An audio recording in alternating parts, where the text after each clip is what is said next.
Hi, I'm Theresa Ayers, and welcome to the Path of Being. I'm sitting here with my friend Kathy McGregor, psychic and medium, and I thought it would be fun to have a conversation about when we recognized our own gifts. When Kathy first found out that she was a medium, and the first time I noticed that I had my own psychic and intuitive abilities. I thought by the conversation, maybe this can help you understand or maybe see some of your own. Okay? So, Kathy, tell me about the first time that you you were a medium or you felt like you had a gift. Maybe that's the best way of saying it. I was 3 years old. I was talking to my grandmother who had passed away when my mom was 13. And I would have nice conversations, and my mom would always hear the conversation. So she always knew that it was her mom that I was talking to. And then I would come over and tell my mom what her mom was saying to me.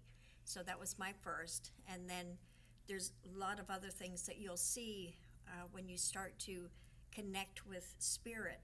You'll see, like out of the corner of your eye, you'll see something come out, or you'll see a color, or you'll see something drop from the ceiling.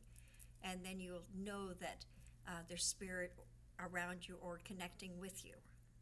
Well, when you're 3 years old and you have this experience, I mean, you would have thought that this was natural, right? Everybody could do it. Everybody does it. Yeah. Right. Everybody. You didn't know that No. this was something that very few people actually do, right? Yeah, but my mother never stopped me talking to her mom. So Right. there was always something there that I would all of a sudden look off in the haze and not see anything else around me but my grandmother that was sitting in front of me as we're just talking back and forth. I think that's one of the things that happen to many people. Everyone is psychic or intuitive. They have abilities. Some people are closer to the skin than others. And then we have an issue where, as children, we're told not to do that. Not because I think our parents were trying to be mean necessarily, but they were trying to protect us from being too different, because sometimes when you're too different, you can be ridiculed, right? Mm-hmm. I remember my husband telling me that when he was little, he felt like he could fly, and that he felt like he really actually levitated off the ground, but it scared him. And he stopped doing it because he was afraid that he would go high and then he would not be able to get back, right? But you're also with that, because I would sit on the couch and I'd feel that I was going right into the couch, and then my body would disappear and I'd be floating up above myself. But you're always connected with that cord, your gold cord or your silver cord, that's always bringing you back to your body. So I used to do it so that when my boyfriend would tell me he was going to be at home and I thought he was going to be out, I'd have an out-of-body experience and be looking in his bedroom window going, aha, he's watching TV. So the next day I would phone him up and say, to do that. you were watching such and such on TV.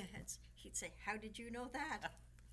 Okay, so when you're young, you don't know the rules. One of the rules to astro travel is you don't get to go be snooping in on people. I love it. But she is absolutely correct. Unfortunately, the biggest part of this is that as children, we're not taught that. And it's kind of like I'm doing a series right now on astrology. And I think every child should have their astrological chart, because it really does tell us what our gifts and challenges are, right? But if the parents understand the astrological chart, they're able to help the children develop their gifts and challenges. Thus, Yep. astro travel, having the opportunity to speak to spirits. And and that's not everybody's gift, but the people who do it, they do it in order to help those of us who are still earthbound and still on this earth walk connect and communicate with those of our loved ones that have passed over. Do you remember the first time that you actually were able to pick something up from a person, or help them understand something about themselves, or the first time you did your own readings? How old were you when you started doing readings? Oh, probably not. I used to use the playing cards. I used to do it when I was in high school. And so I would read those, but of course, different meanings, different things, but it was just what came out of my mouth. And I would say things to people, and they go, "How did you know that?" And they're just telling me. It would just come out of my mouth, and so I just went with that. But I think I totally freaked a whole lot of people out and I told this one girl she was pregnant, and she didn't know she was pregnant. And then found out, she said, "How did you know that?" And this was in high school. So it's always just learning. Or also my thing was, I would be standing there beside someone, and somebody would pop up beside that person. And it'd be like two people standing there, and I'd say, "Do you see that person?" And they say, "No, I don't." So then I always knew it was spirit that was there, which was really kind of neat, kind of weird. And also when I'm driving down the road, I can see where somebody's passed away, because I'll see that person standing on that road. And normally I'll ask whoever's driving with me, do they see that person? If they don't, then I know it's spirit, because they look really, really like me or you standing there. So that's kind of neat as well. For me, I think that I make a connection with your guides or your guardians, your angels, and they're the ones who tell me pretty much what's going on. I think sometimes that there's a kind of like this mystique that goes around the idea of someone who's psychic or intuitive, and that is that this is something different from what I'm able to do, when in truth it's not. For myself, I don't believe it really has anything to do with me so much as that I am connected, and my anaconda, and that's how I connect to source, is open. But I've worked on that muscle, and I've worked through meditation and other practices to open that up wider so that I am able to receive.